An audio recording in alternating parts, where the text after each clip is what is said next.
Hey, what's up guys? In today's video, we're going to be going over some interesting PlayStation news. If you find the video informative, drop it a like and consider subscribing if you haven't already. The first topic in the video is about how the PS5 chip shortage might last until 2024. Reading from PlayStation Universe, chip shortages have plagued the tech industry from all sides over the last 2 years, and according to Pat Gelsinger, Chief Executive Officer at Intel, that's likely going to remain the case into 2024. He told CNBC as much in an interview after he previously predicted that it would last until 2023. The shortages will continue because the tools needed to make the chips are also in short supply, which of course leads to less chips being made. Quote, that's part of the reason that we believe the overall semiconductor shortage will now drift into 2024 from our earlier estimates in 2023, just because the shortages have now hit equipment and some of those factory ramps will be more challenged, unquote. Unfortunate news for players who are hoping things would begin to lighten up when it comes to being able to grab a PS5 with any kind of ease. Although recently, AMD Chief Executive Officer Lisa Su said that she expected things to lighten up in the second half of this year. Here's hoping Su was right, as that could mean this coming holiday season may be one of the biggest the industry has seen yet. And yeah, I mean, this is obviously not the greatest news because, I mean, it was bad enough knowing that this chip shortage might last into some point next year. And now this new report saying that this will probably last until 2024, and we're still in 2022. Like, obviously that does suck, and there's still a lot of people who wish that they could get their hands on a PS5. They have the money saved up and they want it really badly, and they just can't get one unless they want to spend like $2,000 on eBay for a scalper, which please don't do that. Like, please don't. But yeah, I mean, obviously this really does suck. And I know like earlier this year and last year they said that this might last until like halfway through 2023, and then now it's being pushed to 2024. Hopefully this ends up being not true, because I'm honestly tired of games coming out for like the PS5 and Xbox Series X, and then they're also being cross-gen, so they're on PS4 and Xbox One. Like, I just want to see what these new consoles are capable of. Like, I want to see PS5 only games, I want to see Xbox Series X only games, and I'm just ready to see what the future of gaming is. And until this chip shortage gets better, I feel like we're not going to be able to see that. So yeah, what do you guys think? Down below, let me know how you feel about this chip shortage maybe lasting until 2024. Moving on to the next topic in the video, we're going to be going over how PlayStation is hiring someone to identify acquisition opportunities. Reading from PlayStation Universe, a new job listing from PlayStation shows that it is hiring for a director of corporate development, which it describes as someone who is responsible for identifying inorganic growth opportunities through acquisitions, investments, or joint ventures. Spotted by Roberto Serrano on Twitter, the listing does read similarly to one posted by Microsoft, looking for a manager to identify and evaluate transformative growth opportunities. We know that more acquisitions are on the horizon from Sony, as Jim Ryan has reminded us before, although we still don't know how that will take shape and what studios PlayStation will look to add.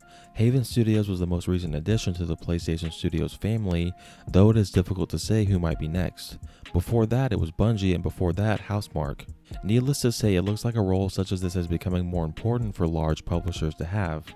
Competitors in the industry are gearing up for more acquisitions, and this listing suggests Sony is right there with them.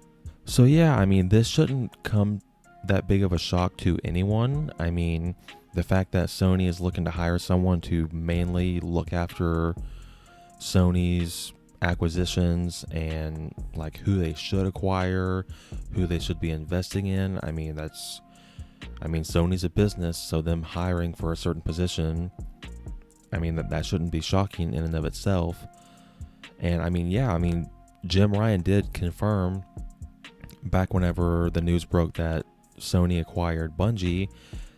Jim Ryan said in an interview that they're not done this year, so Sony is going to be acquiring more either publishers or studios, probably studios, at some point in this year. We have no idea who. There's not really been any leaks, and I mean, we'll just have to wait and see who Sony acquires, whether it's like a really big publisher or if it's someone small. I mean, we just don't know.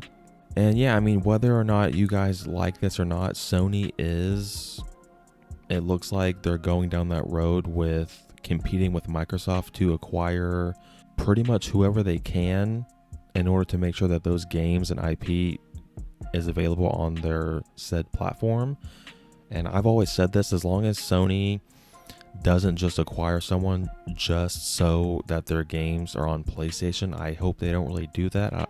I don't think that makes sense from Sony. I feel like it would be more beneficial to like build up a studio from the ground up and make them into like a massive top tier studio, even though I know there's massive risks with that because it could easily fail, especially with making new IPs. So I do understand where Sony's coming from and why they're doing this, and we'll just have to wait and see how this all ends up turning out.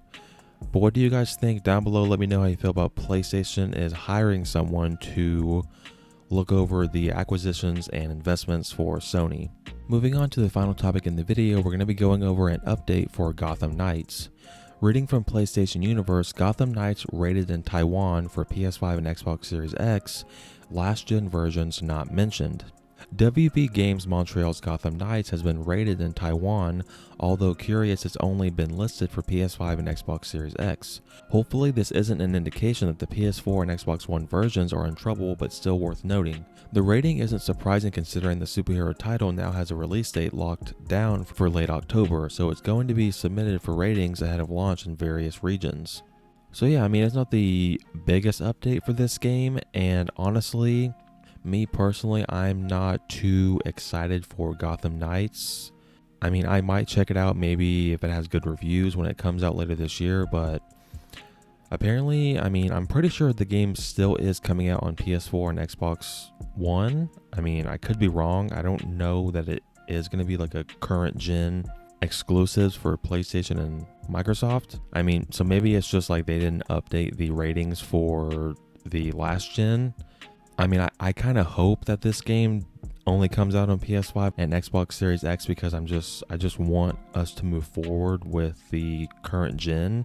But at the same time, we can't really do that because there's so many people that unfortunately can't even get their hands on these current gen consoles, and they pretty much have to stick with the PS4 and Xbox One. So, I mean, it would make sense to make this game available for those people, but maybe that's just me being selfish, which I mean, that's probably true, but yeah, I mean, we'll just have to wait and see. Surely the PS4 and Xbox One versions will get rated, and then, yeah, hopefully maybe starting next year, we'll be getting current gen console only games.